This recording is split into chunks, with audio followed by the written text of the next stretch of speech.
I powiedzcie mi, jak można mieć dom i nie mieć kominka? Jak można się nie cieszyć z takiego obrazka? Oczywiście, jeśli mieszkacie w mieszkaniu, no to nie zawsze tam jest taki kominek, choć bywają i takie mieszkania, ale jeśli chcecie mieć na miastkę kominka, no to dzisiaj jest to również już możliwe. No właśnie, na czym polega ekologiczny, dobry kominek? Jak się robi taki kominkowy kład? Po odpowiedzi pojadę do fabryki kominków, która zajmuje się produkcją kładów kominkowych i różnych innych alternatywnych form kominków od lat. No i zobaczę.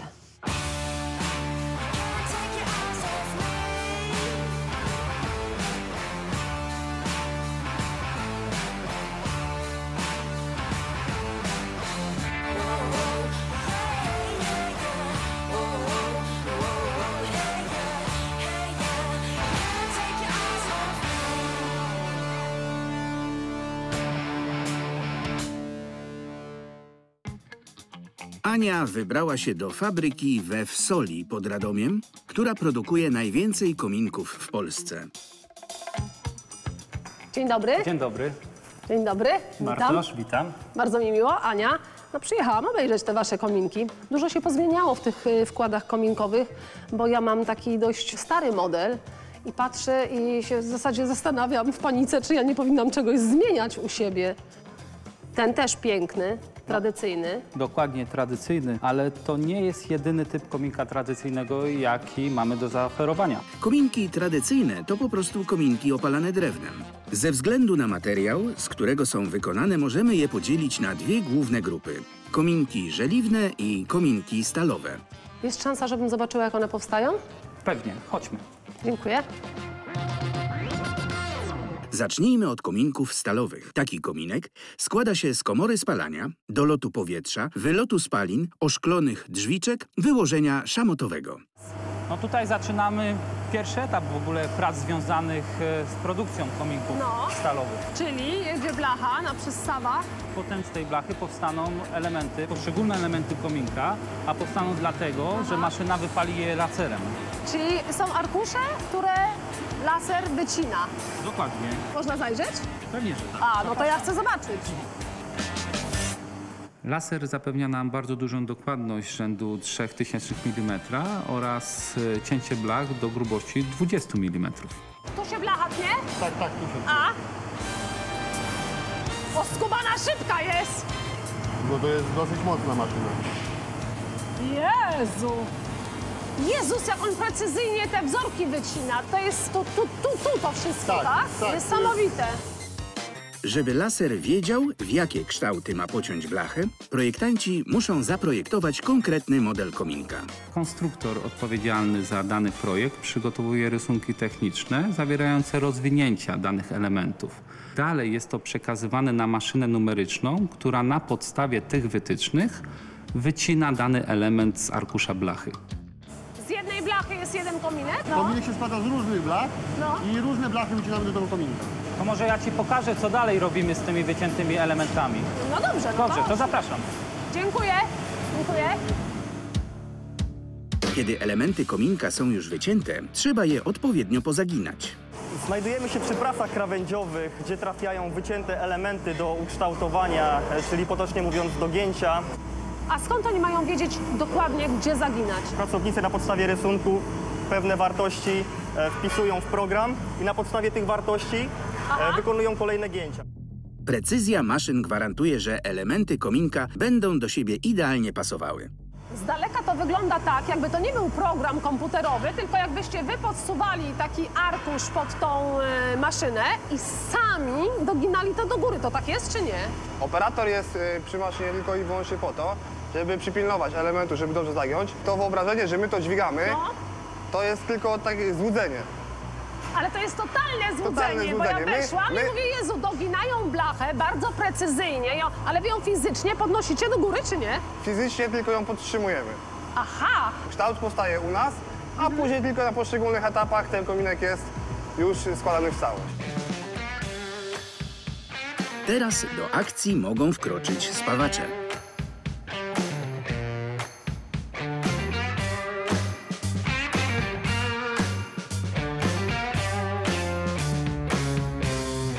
Elementy kominka łączone są ze sobą w kilku miejscach, tak zwanymi spawami punktowymi. Dzięki temu powstaje wreszcie bryła kominka. Dla zapewnienia wymaganej szczelności i trwałości finalne spawy są wykonywane przez robota spawalniczego. Macie robota, Mamy ale on wygląda jak z filmów science fiction normalnie. coś w tym stylu.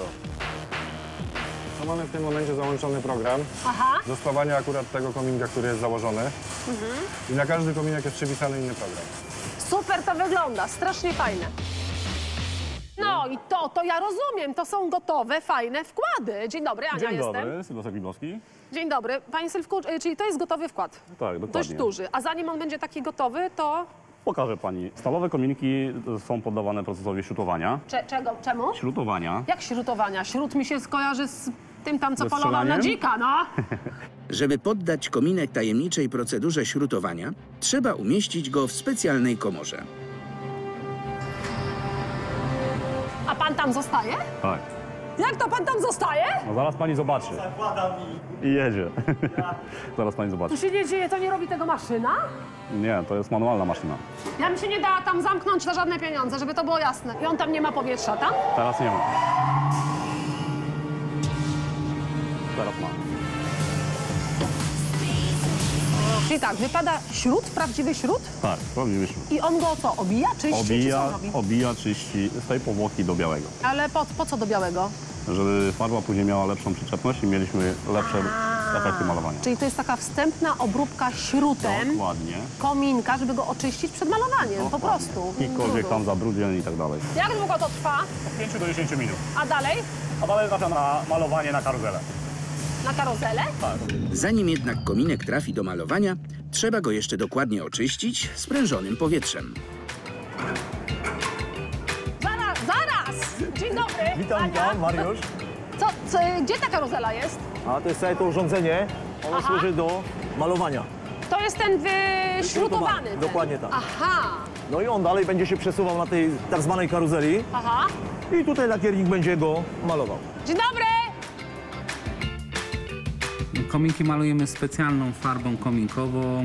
Jest to farba odporna na wysokie temperatury. Dodatkowo zabezpiecza kominek przed korozją, a także nie powoduje odprysków podczas pracy kominka w wysokich temperaturach. Po pomalowaniu kominek musi jeszcze trafić do pieca. Farba utrwalana jest w temperaturze 200 stopni Celsjusza. Tutaj się kończy ten proces i dalej piec przejeżdża na dalszy etap, czyli brojenie tego pieca, tak? Tam. Tam. O, jaka ładna skrzyneczka. To ładny jest. Pan Mariusz mi powiedział, że tu was zastanę. Dzień dobry, Filip. Ania? Wojtek. Ania, bardzo mi miło. Co tu jest? To jest specjalna mieszanka szamotowo-betonowa. A, szamotowa. To jest to, co ja mam w kominku. Dokładnie. Taki ten wkład jest szamotowy. Dokładnie. Szamot jest wytwarzany z gliny lub łupków. To jest ogólnie rodzaj ceramiki. Masa szamotowa jest wypalana w piecu w bardzo wysokiej temperaturze. Ten szamotowy wkład ma jakieś swoje właściwości specjalne, tak? Tak, ogólnie elementy szamotowe montuje się po to, by zatrzymać ciepło w kominku, czyli podwyższyć tą temperaturę w komorze spalania. Szamot wykorzystywany w naszych kominkach to nie jest taki zwykły szamot. To jest specjalnie dobrana mieszanina. Nad jej składem pracowaliśmy kilka miesięcy. Materiał ten ma znacznie wyższą odporność na uszkodzenia mechaniczne, jak również lepiej akumuluje ciepło. No dobrze, i teraz jeszcze szyba. Tak, zostały mi drzwi plus szyba. Szyba kominkowa jest specjalnym rodzajem ceramiki. To nie jest zwykła szyba. Zwykła szyba odporność temperaturową ma na poziomie 260 stopni, zahartowana szyba. Ceramika szklana, tą, którą stosujemy u nas w firmie, jest to szyba, która wytrzymuje temperaturę 800 stopni. Szkło przychodzi do nas gotowe w taflach, jest produkowane w specjalnych zakładach. Żeby dopasować je do konkretnych modeli kominków, trzeba je odpowiednio pociąć. Tafle przecinamy na mniejsze rozmiary za pomocą stołu do rozkroju szkła płaskiego, za pomocą noża diamentowego. Następnie pracownik łamie tafle na poszczególne formatki, które później szlifuje z każdej strony. Każda krawędź jest szlifowana. A powiedzcie mi teraz, dlaczego te szyby zachodzą takim czarnym nalotem, jak rozpalamy? Powodów może być wiele. Jednym z drewno? powodów może być mokre drewno, tak. Drewno powinno mieć poniżej 20% wilgotności. Może być też nieszczelność. W drzwiczkach nieszczelność? Przez co dostaje się powietrze, którego nie powinno być w kominku. Dlatego szybę kominkową trzeba dokładnie dopasować do drzwiczek i dodatkowo ją uszczelnić. Kominki mogą mieć 1, 2, a nawet 3 szyby, zapewniając użytkownikom maksymalną wizję ognia i komfort użytkowania. W przypadku kominków z szybą boczną rama kominka jest skonstruowana w taki sposób, by szyby po montażu idealnie przylegały do siebie. Takie szyby nie są niczym klejone, po prostu są spasowane w taki sposób, by nie było szczeliny między nimi. Panie Wojtku, co pan robi? Znaczy ja montuję. To jest montaż takim kiwaniem? Do przodu, do muszę tyłu? trafić w 2 otwory, także No to najwygodniej pytam. jest. Najwygodniej jest coś takiego, także tak coś odbywa. A już pan trafił, czy jeszcze Znaczy ja szybko trafiam, także... to już jest trafione? Aby być pewnym, że do odbiorcy końcowego trafi idealny produkt, kominek jest dokładnie sprawdzany przez dział kontroli jakości. Sprawdzana jest na przykład grubość farby. A co z kominkami żeliwnymi? Korzystamy z żeliwa klasy 200. Ponieważ żeliwo jest stopem żelaza i węgla, żeliwne elementy kominka powstają w odlewniach. Żeliwne elementy łączy się specjalnymi śrubami. Potem kominek jest śrutowany, oczyszczany i malowany.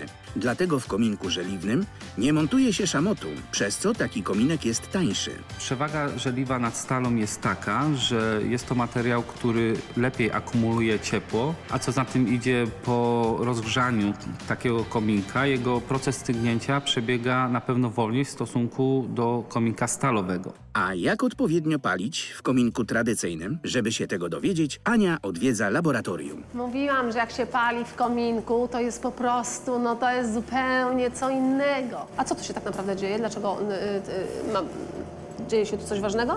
To znaczy tak, teraz jesteśmy w laboratorium zakładowym, gdzie te wszystkie nasze wkłady czy kominki wolnostojące badamy. Potrafimy postawić sobie taki kominek, załadować drewnem całą komorę. Całą komorę. Calutką, Czyli coś, pod czego deflektor. robić nie wolno. No w życiu. Rzucamy zapałkę, zamykamy drzwi, ciąg na maksa i patrzymy, co się stanie. Jeden kominek może ogrzewać nam nawet cały dom. Można to zrobić poprzez podgrzewanie powietrza w komorze zabudowy i przesłanie go do wszystkich pomieszczeń specjalnymi kanałami. Nazywamy to wtedy systemem dystrybucji gorącego powietrza. Kominek może ogrzewać dom również poprzez podłączenie do istniejącej instalacji centralnego ogrzewania. Jest to tak zwany kominek z płaszczem wodnym. Ostatnio jest afera na temat palenia w kominkach. Drewnem, nie śmieciami. Jeżeli palimy odpowiednim drewnem, zgodnie z wytycznymi w instrukcji, no to tutaj nie ma mowy o jakimkolwiek zanieczyszczaniu środowiska. Do palenia w kominkach nie poleca się drewna drzew iglastych. W kominku tradycyjnym powinniśmy palić drewnem drzew liściastych. Szczególnie wartościowe jest drewno twarde – grab, dąb, bóg, ponieważ w trakcie spalania daje najwięcej ciepła. Gorsze jest drewno miękkie – lipa, topola. Jest ono lżejsze, a przez to mniej kaloryczne. Na przykład 1 metr sześcienny suchego drewna topolowego waży tyle co 54 metry sześcienne grabiny. Potrzeba go więc blisko 2 razy więcej, by uzyskać tyle samo ciepła. Nowoczesne wkłady posiadają naprawdę niską emisję. Cała ta nagonka antysmogowa dotyczy pyłków. No pyłków, tych drobnych cząsteczek PM2,5, tak? Tych najdrobniejszych. Dokładnie, są bardzo niebezpieczne, natomiast poziom emisji tych pyłków w nowoczesnych wkładach jest znikomy. A jeśli nie chcemy mieć kominka na drewno? No to mamy jeszcze dla takich użytkowników odpowiednie rozwiązanie, a mianowicie kominek na gaz. Dokładnie. Rozumiem, że to na gaz. Zgadza się. Dzień dobry. Dzień dobry, Ania? Czarek. Miło mi. I teraz tak zaglądam, patrzę, możemy sobie usiąść przy nim. Nie ma żadnego popiołu, czyli nie ma żadnych zabrudzeń, o które muszę się martwić. Nie muszę go sprzątać, nie muszę tego popiołu wynosić, tak? Nie muszę rozpalać, widzę, jest pilot. Wszystko się zgadza. Kominek gazowy jest całkowicie bezobsługowy. To znaczy nie przejmujemy się jego czyszczeniem, nie przejmujemy się paliwem. Jedyne, czym się przejmujemy, to obsługa pilota bądź aplikacji na smartfona lub tablet.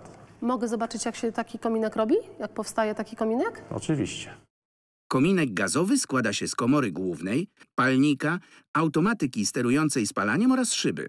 Jest wykonywany jedynie ze stali i wykonuje się go praktycznie tak samo jak kominki tradycyjne, czyli stal wycina się laserem, następnie spawa, czyści i maluje. Jeśli mamy kominek gazowy, ale lubimy mieć w kominku drewno, możemy włożyć do kominka tak zwane polana ceramiczne. Zostały wykonane z ceramiki odpornej na działanie wysokiej temperatury, dlatego będą prezentować się bardzo dobrze przez długi czas. Każda sztuka jest ręcznie malowana, by wyglądem jak najdokładniej przypominała prawdziwe drewno.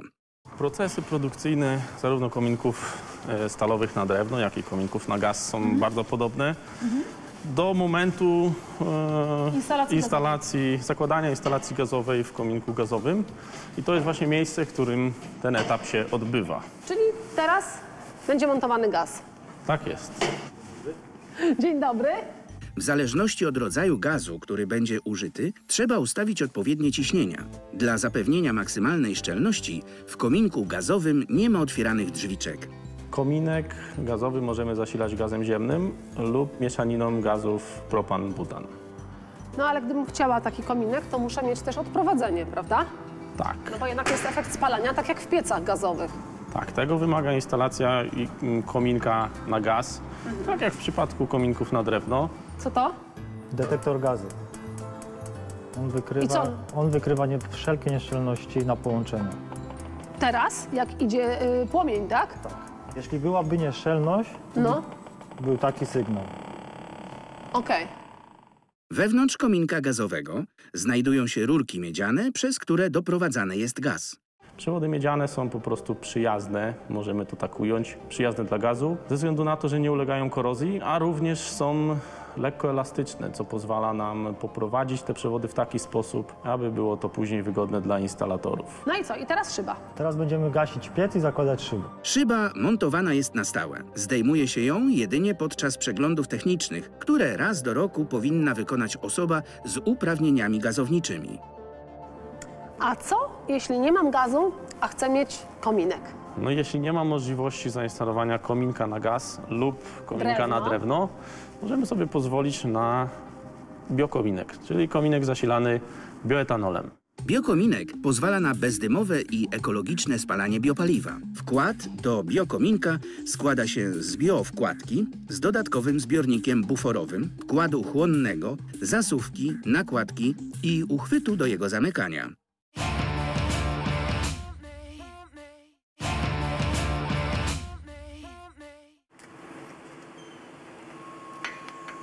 Dobry! Halo! Dzień dobry. O! Dzień dobry. Witam, Michał Leszczyński. Przyszłam zobaczyć, jak się robi biokominek.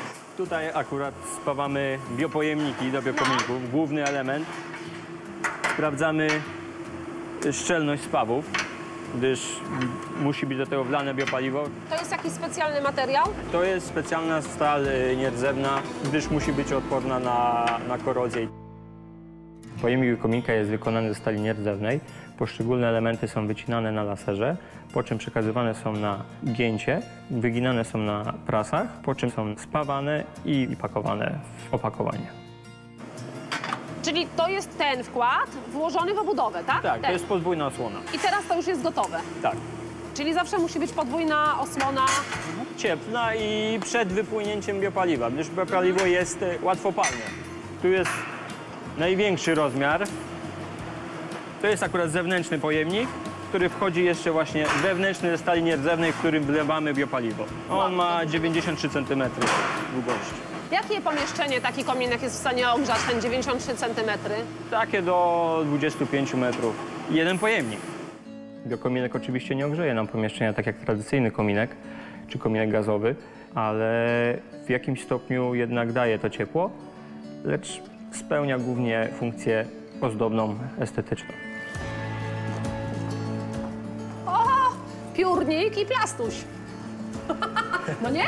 Za dawnych czasów były takie piórniki drewniane i też się watką wykładało i tam się plastusia wkładało i szło się do szkoły. Czyli tak, no właśnie jak? Właśnie, po wyspawaniu pojemników wkładamy wkład absorbujący. Ja go mogę normalnie do ręki wziąć? Można, aczkolwiek to jest dosyć niemiłe w dotyku. Ale dobra, ale niemiłe, ale nieszkodliwe. Szkodliwe nie jest, aczkolwiek spędzi. I co z takim wkładem? Ja go muszę wymieniać potem? Wkład się zużywa pod tym względem, że robi się ciemniejszy. Aczkolwiek nie traci jakichś swoich wartości absorbujących. Po umieszczeniu wkładu chłonnego w pojemniku dokładana jest zasuwka do regulacji płomienia i front. Następnie pojemnik jest na stałe zamykany. Aha, czyli jednorazowo jest taki wkład wkładany i ja się potem już jako ewentualny użytkownik biokominka nie martwię o to, że to jest element wymienialny, tak? Nie. A te elementy okrągłe? To jest biowkładka do innego rodzaju biokominka. Tutaj co tu mam? To są oznaczenia, przy których jest zakazane dolewanie biopaliwa do niedawno zgaszonego biokominka oraz do jeszcze palącego się biokominka. Aha, czyli jak zgasimy taki biokominek i on jest jeszcze ciepły, wkład jest ciepły, to też nie mogę Trzeba odczekać chwilę. zmienić zdania i powiedzieć, a ja sobie jeszcze zapalę, tak? Tak, trzeba troszkę odczekać. Odczekać. Parę Okej. minut dosłownie. A to? To jest oznaczenie, gdzie można używać tylko biopaliwa, które zawiera bioetanol. Gotowy wkład do biokominka trzeba teraz tylko połączyć z obudową. Biokominek można powiesić na ścianie, można na specjalne zamówienie zamontować go w stole czy zabudować go tak, by wyglądem przypominał kominek tradycyjny. Bardzo jestem ciekawa tego łączenia i wyglądu tych kominków. Czyli etapu, który nas kobiety cieszy najbardziej, wprowadzam to do domu. Oglądam efekt końcowy. Zapraszam. Dziękuję. Więc tak wyglądają gotowe biokominki, już z zamontowanymi biowkładkami. One mogą być otwarte, tak? Tak, mogą być otwarte, mogą być też z szybą, tak jak tutaj. A, z taką delikatną, lekką szybą chroniącą po prostu, no jednak płomień tutaj jest, prawda? Tak. No dobrze, i to jest to, co widzieliśmy, tak? Jest ta wkładka, jest regulacja płomienia. Biokominek możemy sobie oczywiście powiesić w każdym pomieszczeniu. Biokominki można zamontować zarówno w mieszkaniu, w bloku, jak i w każdym domu bez zbędnych instalacji i łączeń. Niepotrzebne są żadne zgody ani pozwolenia do jego użytkowania. Czy wszystkie kominki, które tutaj dzisiaj zobaczyłam, są ekologiczne? Tak, wszystkie rodzaje kominków, zarówno biokominki, jak i kominki gazowe, kominki na drewno spełniają najbardziej restrykcyjne normy emisji. No, to ja jestem w pełni usatysfakcjonowana. Cieszę się. Dziękuję bardzo. No i to są te chwile, to są te momenty. To jest to, dlaczego cieszymy się na przykład na zimę. Dookoła zimno, śnieg, a my już od rana w komineczku sobie napalimy i od razu człowiek banana ma. Śmieje się, siada i mówi, to przynieś mi śniadanie tutaj przed kominkiem, zjemy.